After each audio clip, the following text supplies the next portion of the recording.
Je suis ravi de vous retrouver pour cette nouvelle édition. Aujourd'hui au programme, l'Airbus A321 XLR effectue une campagne de test, Air France qui s'offre 50-350, General Electric livre son 3 millième moteur, Air Canada commande des 787 et DHL rapatrie ses Airbus A300 en Europe.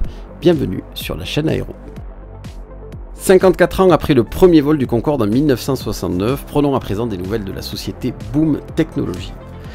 Boom Technology, utilisant comme marque Boom Supersonic, est une entreprise américaine de construction aéronautique fondée en 2014 et basée à Denver. Blake Scholl a fondé Boom Supersonic dans le but de généraliser les voyages à grande vitesse. Avant de fonder Boom, Blake a cofondé la start-up de technologie Mobile Kaima Labs et a commencé préalablement sa carrière en tant qu'ingénieur logiciel chez Amazon en 2001. Son principal projet, développer, produire, commercialiser un avion de transport supersonique à l'instar de Concorde. Ouverture sera un avion pouvant accueillir entre 65 et 80 passagers. Au départ, Ouverture devait voler à Mach 2.2, mais ses performances ont été revues.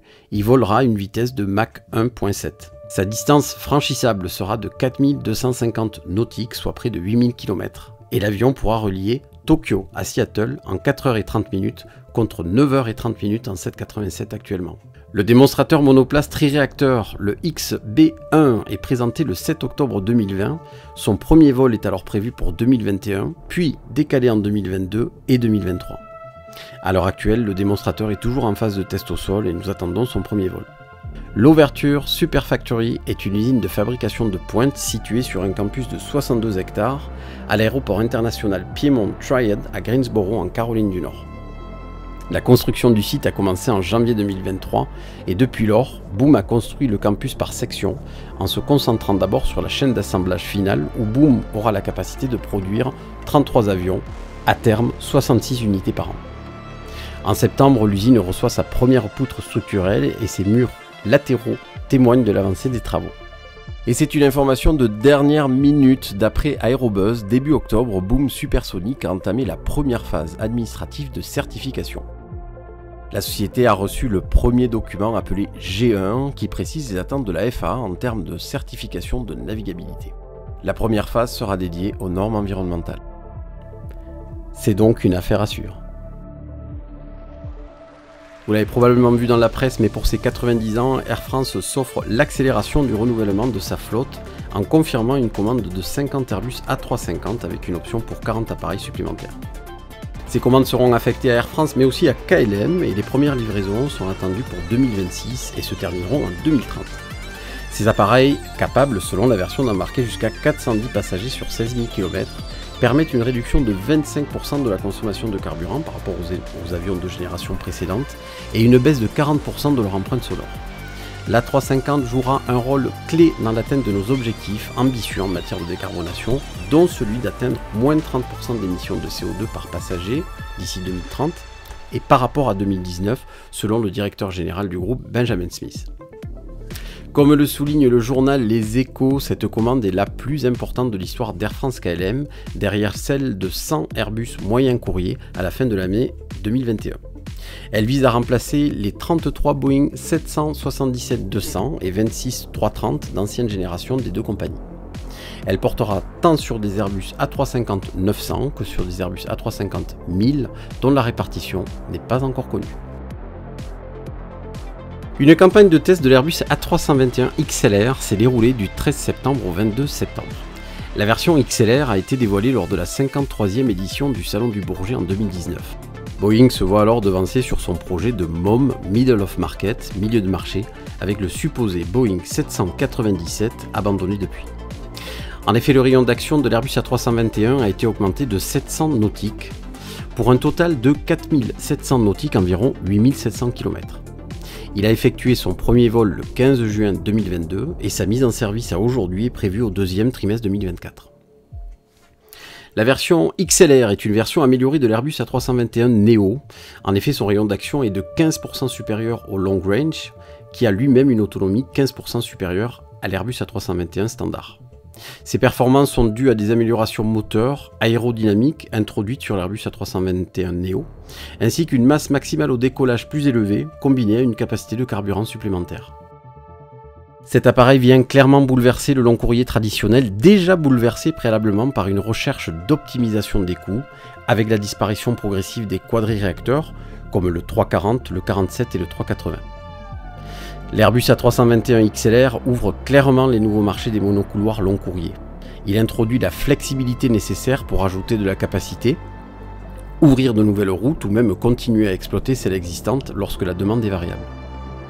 Tout cela en consommant 30% de carburant en moins par siège que les avions concurrents comme le 757 de la génération précédente, pour un coût de voyage environ la moitié du prix des gros porteurs modernes. En termes simples, l'Airbus A321 XLR est un prolongateur de réseau. Préalablement, la stratégie des compagnies était de relier des grands hubs internationaux tels que CDG et JFK. Cet appareil pourrait opérer de plus petits aéroports et de ce fait proposer une offre plus adaptée, collant aux besoins des marchés en se passant partiellement d'un certain nombre de gros hubs internationaux. C'est dans ce contexte que le programme A321 XLR a lancé une campagne internationale d'essais en vol baptisée Functional and Reliability Testing, FNR, également appelée Route Proving. Cette campagne fait partie de l'activité de certification d'Airbus contribuant à la certification de type de l'EASA attendue pour la nouvelle variante en 2024. Cette campagne s'est déroulée du 13 septembre au 22 septembre avec en moyenne plus de 10 heures de vol par jour pour un total de 115 heures de vol. L'appareil a d'abord effectué un vol Toulouse-Toulouse dans le sud de l'Espagne, puis est remonté jusqu'au cercle polaire. La suite des vols l'ont amené à Dublin, Miami, Madrid, les Açores pour enfin retourner à Toulouse. Chaque vol devait être effectué sur un seul avion selon un horaire continu, et sa configuration devait être aussi proche que possible de la conception finale du type. C'est pourquoi Airbus a effectué cet exercice dans la seconde moitié de la campagne globale de certification. En effet, cela permettait d'avoir réalisé tous les cycles de développement intermédiaire indépendants et ainsi de disposer des dernières normes logicielles. De plus, l'opération doit représenter les conditions ambiantes typiques en service. Airbus a donc cherché à se rendre dans des endroits un peu chauds et un peu froids, vers des aérodromes différents en termes d'infrastructure, d'emplacement, de météo et d'altitude. En complément de cette activité liée à la certification, Airbus s'est également fixé des exigences supplémentaires visant à améliorer la maturité de ces systèmes. Une fois les vols eux-mêmes terminés, la campagne FNR passe à sa phase suivante qui aborde les aspects du rapport de certification ainsi que l'activité de développement interne d'Airbus. En septembre, FedEx a réceptionné le 3 millième moteur GE90 produit par General Electric et équipant le 777. Ce réacteur de presque 8,3 tonnes pour 3,43 mètres de diamètre est le plus gros construit dans l'histoire de l'aviation dans les années 2000. C'est aussi le premier qualifié ETOPS. Le moteur a été certifié par la FAA le 2 février 1995 et est officiellement entré en service chez British Airways en novembre 1995. Cependant, en 1998, GE était en retard par rapport à Rolls-Royce et Pratt & Whitney pour propulser le 777. Certaines grandes compagnies aériennes pensaient que le GE90 était trop cher et que sa technologie était trop risquée pour propulser des avions à réaction conçus pour voler sur les grandes distances avec seulement 2 moteurs. La faible demande du marché a d'ailleurs conduit GE à retarder la certification de la prochaine variante du moteur. Le GE90 fait partie des 3 moteurs proposés en option pour les Boeing 777-200 et 200ER, mais n'est par contre plus proposé pour le 300. C'est le seul moteur disponible pour les 777-200LR, 777-200 Fighter et 300ER. À un moment donné, le PDG de l'époque, Jack Welch, aurait déclaré « Le GE90 est mort ». Cette 3 millième livraison vient donc contredire ce dernier. Air Canada, quant à elle, annonce avoir passé une commande ferme de 18 appareils 787-1000 auprès de Boeing. La livraison de ces nouveaux appareils devrait commencer au 4e trimestre 2025 et les dernières unités devraient être livrées au 1er trimestre 2027. Ces appareils remplaceront les gros porteurs plus anciens qui font actuellement partie du parc d'Air Canada. L'accord prévoit également la possibilité d'ajouter 12 autres appareils de type 787-1000. Actuellement, Air Canada exploite une flotte d'appareils 787 composée de 30 787-900 et de 8 787-800. A cela s'ajoute la livraison prévue de 2 autres 87-900 issus d'une commande précédente. Pouvant transporter plus de 330 passagers selon la configuration de la cabine et offrant 175 mètres cubes pour le fret, le 87 000 est le modèle le plus spacieux des appareils 787 Dreamliner. DHL Express transfère 9 Airbus A300-600 cargo vers l'Europe et les remplace par des avions cargo 330-300 plus gros en raison de difficultés à garantir des services de support nécessaires en Asie, a déclaré un haut dirigeant des opérations aériennes de la société. Les avions déplacés sont exploités par Air Hong Kong, une filiale tout cargo de Cathay Pacific qui assure des liaisons régionales sous contrat au sein du réseau Express DHL.